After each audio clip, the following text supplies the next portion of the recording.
अब Indian presidential election जो है वो सिंगल ट्रांसफरेबल वोटिंग सिस्टम है। वो आर्टिकल 55 के तीन नंबर जो क्लॉज है वहाँ पे लिखा हुआ है।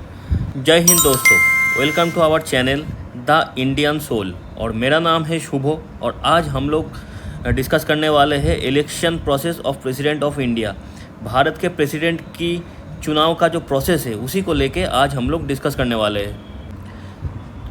तो भारत के अंदर प्रेसिडेंट का जो इलेक्शन प्रोसीड्यूर है ये एक इनडायरेक्ट इलेक्शन प्रोसीड्यूर है। इसका मतलब ये हुआ, भारत के अंदर जो पब्लिक है, जो पॉपुलेशन है, जो लोग भारत के अंदर रहते हैं, वो लोग डायरेक्टली प्रेसिडेंट चुनने के लिए वोट नहीं डालते। तो प्रेसिडेंट चुनने के लिए कौन वोट डालते हैं? तो प्रेसिडेंट चुनने का जो प्रोसीड्यूर है वो प्रोसीड्यूर भारत के अंदर जो कॉन्स्टिट्यूशन है, कॉन्स्टिट्यूशन के अंदर जो आर्टिकल 54 है उसमें लिखा हुआ है। तो उसमें जो क्लॉज ए और क्लॉज बी है उसमें स्पष्ट तरीके से लिखा हुआ है कौन कौन लोग भारत के प्रेसिडेंट को चुनने के लिए वोट डालेंगे। तो उसमें पार्लियामेंट ऑफ इंडिया के अंदर जो दो हाउसेस है, एक अपर हाउस, एक लोअर हाउस। तो लोअर हाउस यानी इसका मतलब हुआ लोकसभा और अपर हाउस मतलब राज्यसभा। ये लोकसभा और राज्यसभा में जितने भी एमपी लोग पार्लियामेंट के अंदर बैठते हैं, और रूलिंग पार्टी का मान लीजिए और अपोजिशन का मान लीजिए, सारे को मिला के जितना संख्या होता है तो ये सारे लोग प्रेसिडेंट चुनने के लिए वोट डालेंगे। और कौन डालेंगे वो बाकी क्लॉज बी में लिखा हुआ है कि और ये एमपी लोग छोड़ के बाकी जितना भी स्टेट है और जो 7 यूनियन टेरिटरीज है उनमें से 2 यूनियन टेरिटरी को पार्शियल स्टेट का दर्जा दिया हुआ है। वो दोनों, एक हुआ दिल्ली, दूसरा हुआ पुडुचेरी।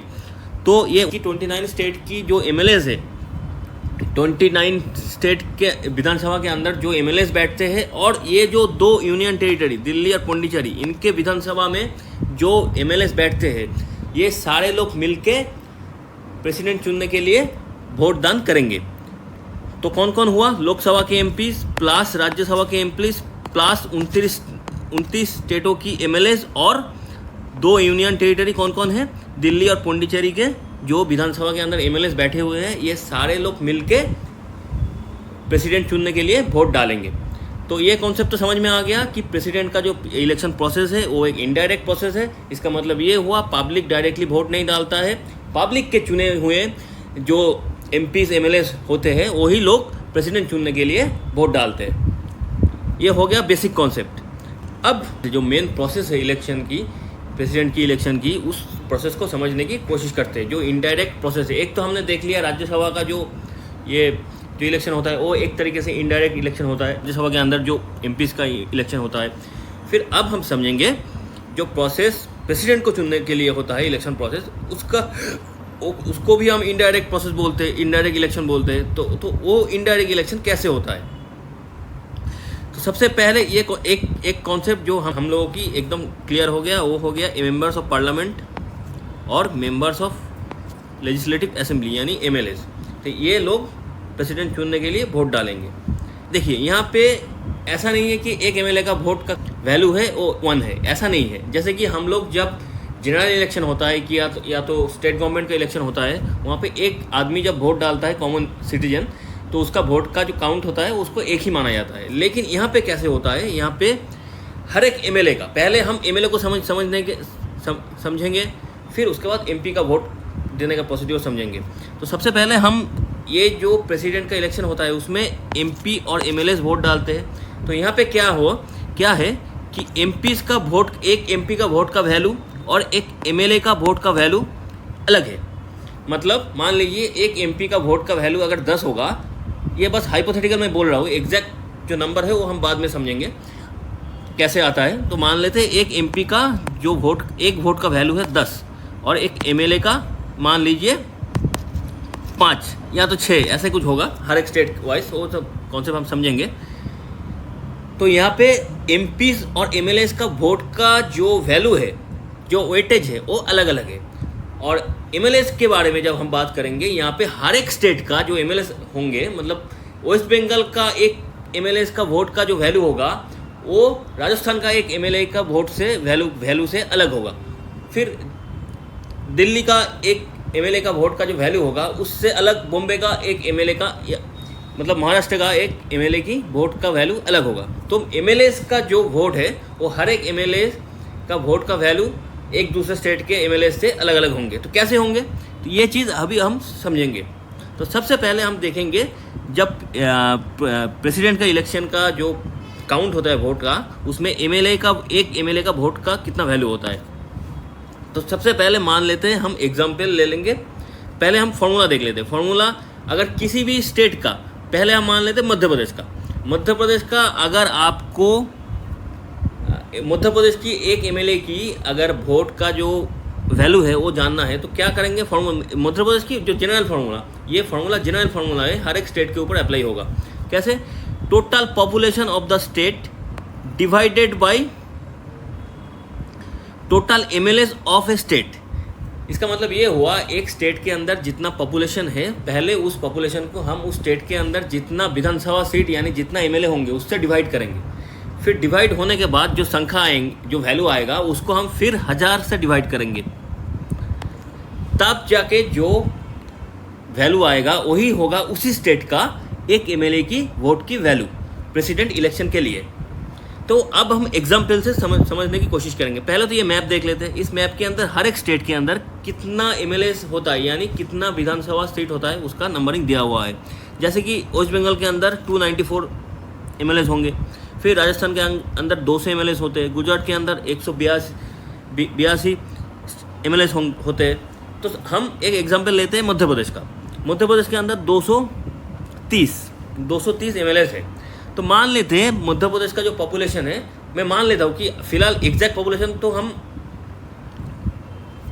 अभी के टाइम में वो सेंसस हुआ नहीं तो जानते नहीं है, तो थोड़ा सा पहले का हम मान लेते हैं कि 3 करोड़ के आसपास की पॉपुलेशन है मध्य प्रदेश की। तो टोटल ऊपर क्या हो गया, टोटल पॉपुलेशन ऑफ स्टेट यानी 3 करोड़ हो गया। उसको हम डिवाइड करेंगे किससे, उसको हम 3 CR टोटल पॉपुलेशन हम मान लेते हैं 3 CR, 3 करोड़ का पॉपुलेशन होगा। उसको हम डिवाइड किससे करेंगे, total MLA of state. Total MLA of state कितना हुआ मध्य प्रदेश का, 230।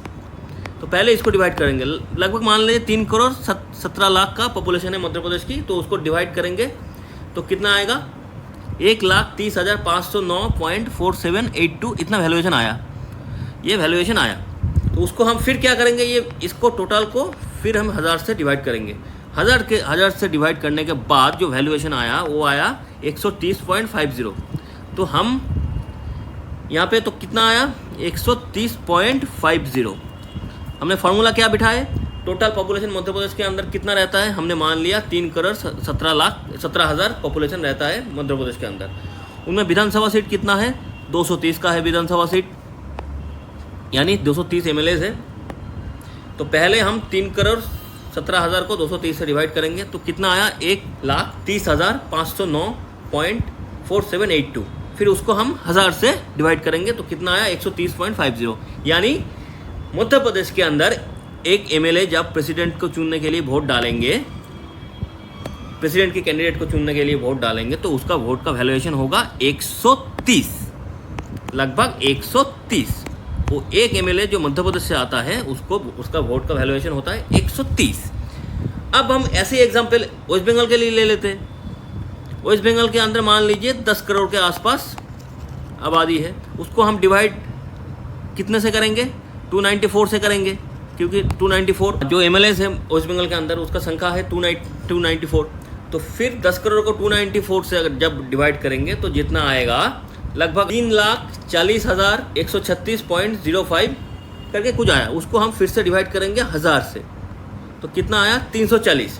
तो यहाँ पे हम जब वेस्ट बंगाल की एक एमएलए की वोट की काउंट करेंगे तो लगभग उसका एक वेस्ट बंगाल की एक एमएलए का वोट का वैल्यूएशन कितना आएगा, 340 आएगा। तो प्रेसिडेंट इलेक्शन में हमने क्या देखा, हर एक स्टेट का जो एमएलए होंगे उसका वैल्यूएशन भी अलग अलग होगा, उसका वोट के वैल्यूएशन भी अलग अलग होंगे। मध्य प्रदेश की एक एमएलए की वैल्यूएशन जहाँ पे 130 आ रहा है, वेस्ट बंगाल का 340 आ रहा है एक एमएलए का वोट की वैल्यू।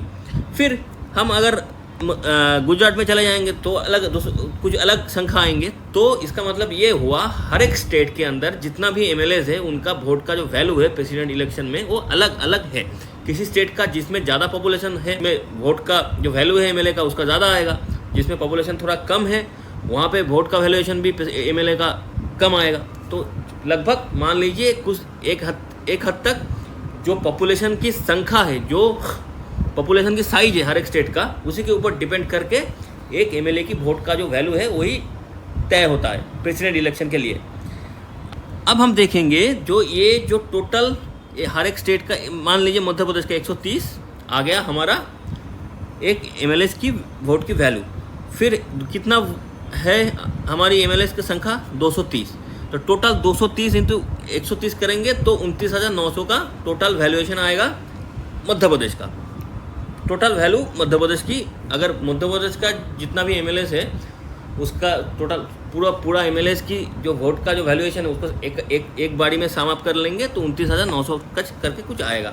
तो ऐसे करते हुए हम लोग पूरा काउंट करेंगे कितना एमएलए हर एक स्टेट का। जैसे कि मान लीजिए मध्य प्रदेश का हो गया 29,900, फिर वेस्ट बंगाल का हो गया मान लीजिए एक 340 इंटू 294 जितना आता है उतना। ऐसे करते हुए हमने 29 स्टेटों की जितना भी वैल्यूएशन आएगा ऐसे ऐसे करके सम अप करेंगे पूरा, और 2 यूटीज़ का करेंगे, दिल्ली और पुडुचेरी का करके एक साम आएगा।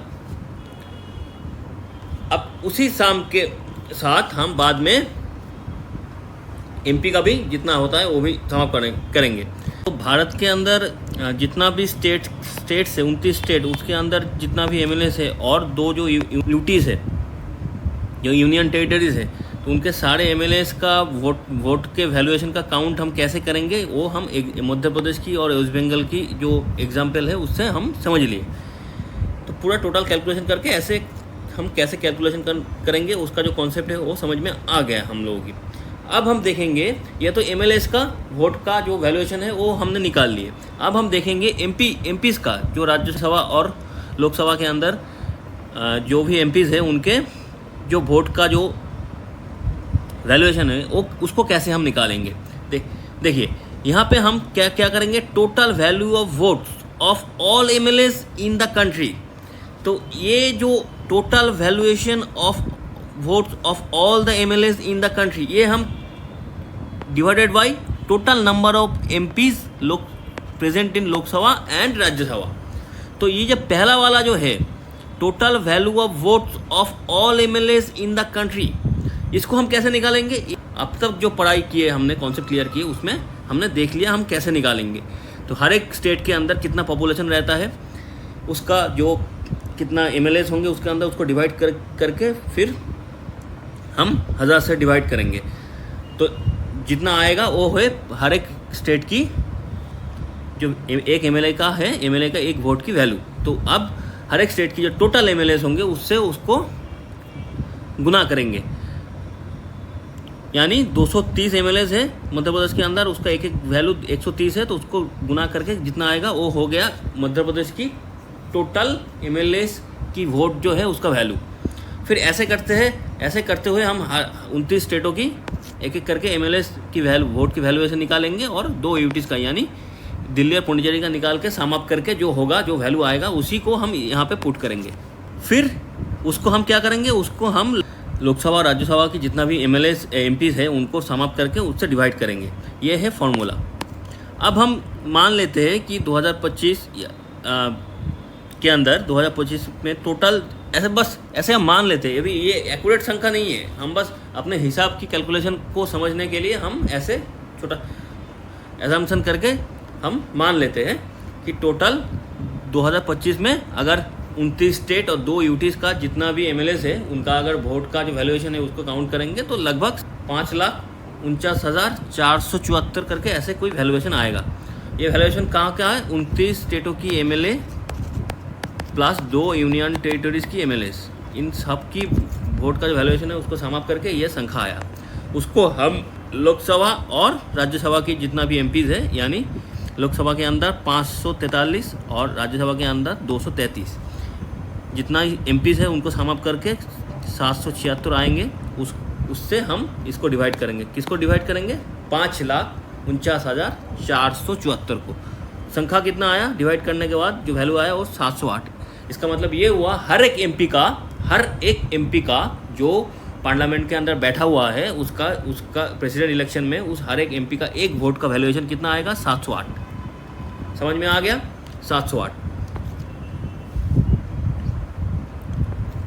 708 आया। और इसी 708 को हम इससे गुना करेंगे 776 से। 708 को अगर हम 776 से गुना करेंगे तो कितना आया? यही 5,49,474 आया। तो अब ये टोटल वैल्यूएशन किसका हो गया? टोटल एमपीज़ का जो वोट का वैल्यूएशन है वो कितना आया? 5,49,474। अब हम मानेंगे कि total votes to be casted for the presidential election. तो प्रेसिडेंशियल इलेक्शन में तो हमने टोटल वोट का जो वैल्यूएशन होगा वो क्या होगा? एक तो 5,49,474 जो कि टोटल मान लेते हैं, टोटल ये है total value of votes of all MLAs, total valuation of votes of all MLAs, मतलब 29 स्टेटों के एमएलएस और 2 यूनियन टेरिटरीज का जो एमएलएस है उनका सारे वोट, उनके सारे लोगों की वोट की जो वैल्यूएशन आया वो 5,49,000 आया। और जितना भी एमएलएस है, जितना भी एमपीज़ है, उनका भी वोट का जो टोटल आया, टोटल वैल्यू का जो वोट आया वो भी 5,49,400 पे थोड़ा गड़बड़ हुआ है। ये 408 नहीं होगा, ये होगा आपका 400 सॉरी 1 मिनट रुक जाइए, 474।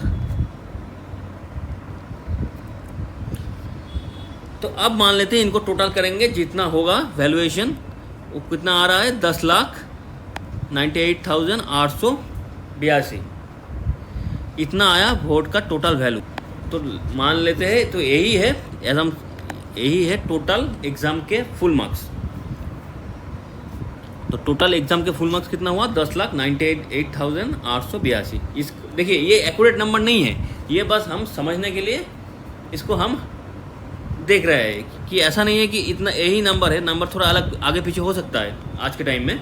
तो हम बस समझने के लिए 10,98,882 का नंबर पकड़ लेते हैं, 882 का।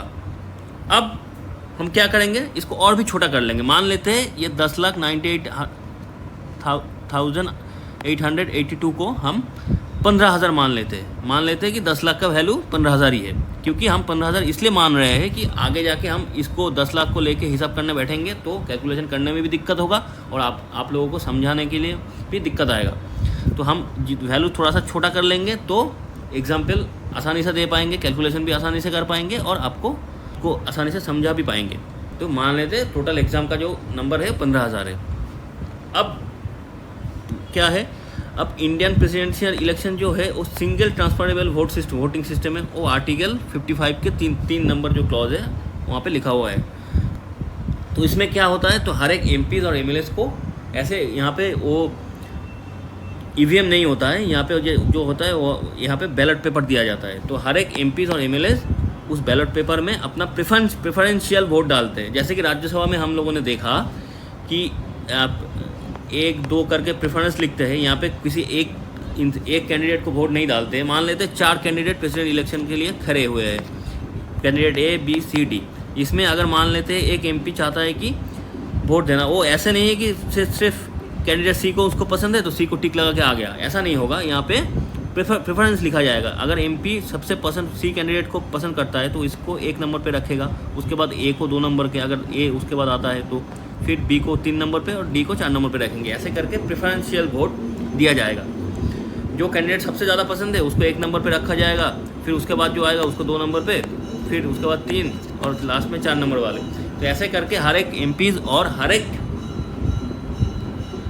एमएलएस अपना वोट प्रेफरेंशियल वोट डालेंगे। उसके बाद क्या हुआ? उसके बाद कैलकुलेशन होगा। मान लेते हैं कि सबसे ज़्यादा फर्स्ट प्रेफरेंशियल वोट जिनको मिला वो है कैंडिडेट A। तो कैंडिडेट को A को जितना भी वोट मिला हर एक एमपी और एमएलएस का, उसका हर एक एमपीज़ और एमएलएस की वोट का जो नंबर है, उसको वैल्यू है, उसको काउंट करके मान लेते टोटल 15,000 में एग्ज़ाम हो रहा था, उसको 5,250 से नंबर मिल गया। फिर 4,800 बी को मिला, 2,700 सी को मिला, 2,250। देखिए ये जो 15,000 हमने पकड़े हैं, ये 15,000 का मतलब है ये 10,98,882। तो इसको हम छोटा करके 15,000 मान लिए, इसलिए कि हम लोग कैलकुलेशन आसानी से कर पाए। तो यहाँ पे 5,250 की जगह 10 लाख ऐसे लिखेंगे तो कैलकुलेशन में दिक्कत होगा, आपको समझाने में भी और दिक्कत आ जाएगा। तो 15,000 मान लिए, तो टोटल 15,000 में से 5,200 ए को मिला, 4,800 बी को मिला, सी को 2,700 मिला, डी को 2,250 मिला। तो इससे क्या हो गया,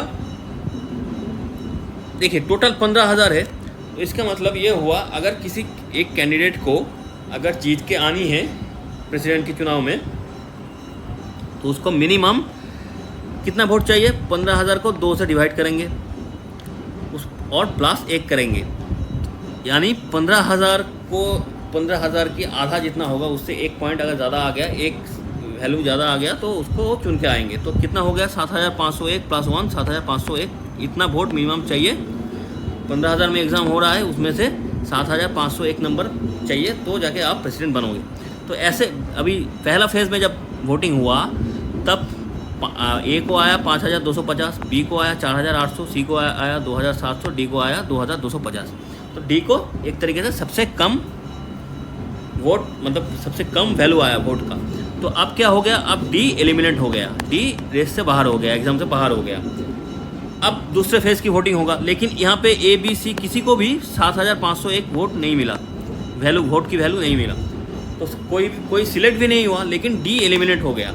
अब क्या होगा, डी तो एलिमिनेट हो गया, अब वोटिंग सिस्टम सेकेंड राउंड में भी चला गया। सेकेंड राउंड में क्या होगा, फिर से ये जो बैलेट दिया गया था सेकेंड राउंड में क्या होगा, फिर से कैलकुलेशन होगा। क्या कैलकुलेशन होगा तो यहाँ पे देखा जाएगा कि सेकेंड राउंड पे ये जो डी को 2,250 जो फर्स्ट प्रेफरेंशियल जो भी वैल्यू मिला उनको, जो लोग डी को पहले फर्स्ट प्रेफरेंस में वोट दिए थे, जो उसको डी को 1 नंबर पे रखा था, उन लोगों की जो बैलेट है उन सारे बैलेट को फिर से खोला जाएगा। और उस बैलेट के अंदर जो सेकंड प्रेफरेंस वाले हैं, मान लीजिए डी को जितना भी एमएलए एमपी ने वोट दिया उसमें ज़्यादातर लोग डी के बाद सेकंड प्रेफरेंस में ए को रखा है, मान लेते हैं बी को रखा है। डी को फर्स्ट प्रेफरेंशियल जितना भी बैलेट मिला उसी बैलेट के अंदर 1,050 लोगों ने बी को सेकंड प्रेफरेंस में रखा, फिर 900 लोग सी को सेकंड प्रेफरेंस में रखा और ए को 300 लोग सेकंड प्रेफरेंस में रखा।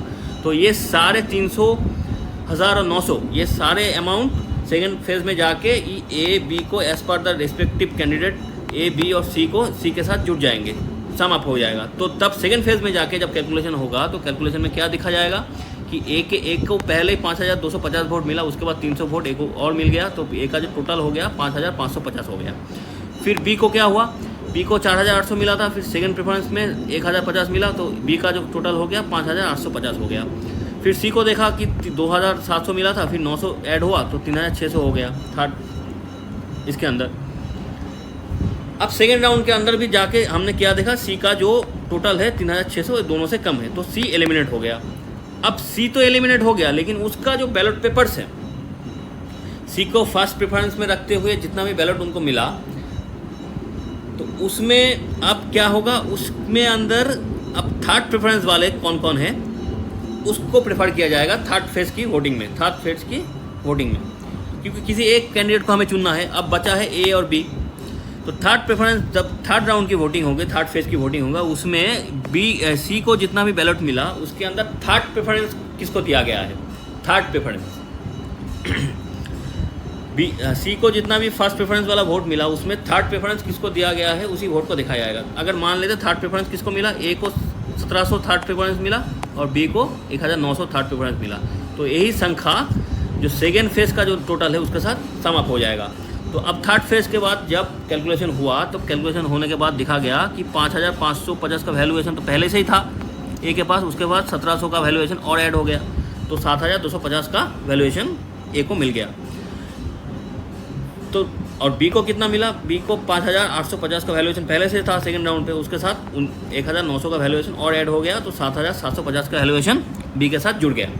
तो टोटल कितना हुआ, ए को मिला 7,250 का वैल्यूएशन और बी को मिला 7,750 का वैल्यूएशन, और हमें चाहिए कितना सिलेक्ट होने के लिए 7,501 का वैल्यूएशन। तो एकदम रिजल्ट साफ है।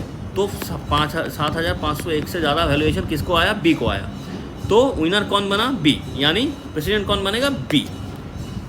तो ये हो गया इलेक्शन का कॉन्सेप्ट। तो कॉन्सेप्ट जो है वो आसान तरीके से हम लोग समझ लिए। टोटल अगर 15,000 की वैल्यूएशन मान लेते हैं वोट की, तो उनमें से पहले राउंड में जितना भी मिला वो पहले राउंड में सबको अलग अलग मिल गया, फर्स्ट प्रेफरेंशियल जो राउंड होता है। उसके बाद जो एलिमिनेट हो गया उसके जो बैलेट पेपर्स है उसको फर्स्ट प्रेफरेंस में रखते हुए जो बैलेट पेपर्स है, उन सारे बैलेट पेपर में जो सेकंड प्रेफरेंशियल कैंडिडेट का जो वोट मिला है वो सारे वोट का जो वैल्यू है वो रिस्पेक्टिव कैंडिडेट को कि जो पहले राउंड पे जो था वैल्यू उसके साथ समाप्त हो जाएगा।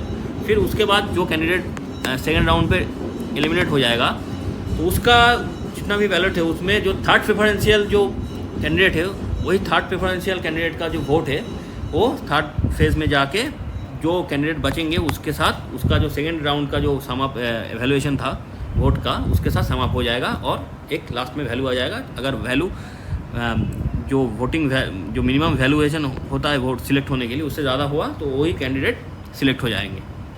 तो प्रेसिडेंट का इलेक्शन भारत के अंदर ऐसे ही इनडायरेक्ट प्रोसीड्योर से होता है। तो आज का वीडियो इतना ही।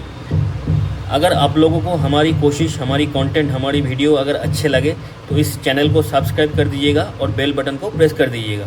तो जाके आगे जाके जब भी हम वीडियो बनाएंगे आपके पास नोटिफिकेशन आ जाएगा। फिर जितना हो सके इस वीडियो को आप लोग शेयर कीजिए, लाइक कीजिए। और आज के लिए इतना ही। थैंक यू, गुड बाय, जय हिंद।